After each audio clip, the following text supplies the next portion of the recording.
And as I said earlier, does it really work? Yes, it does. If you once you build your audience and you're regularly posting and everything else, you'll start getting the leads coming into you. Again, this is about the game's changed. Sales and marketing has changed now. It's about finding you, seeking out your services, and they'll start coming into your DMs now.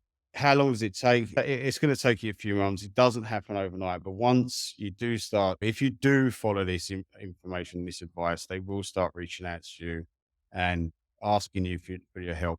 Remember that sales and marketing used to be about outreach, spamming people, picking up the phones.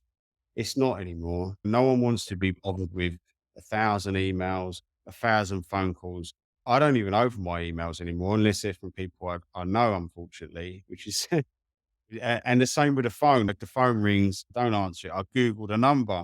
So this is about building leads that come to you and attracting people to you and do it. This is how you do that by basically creating an authority, building a network, providing good value, and then let the leads come to you.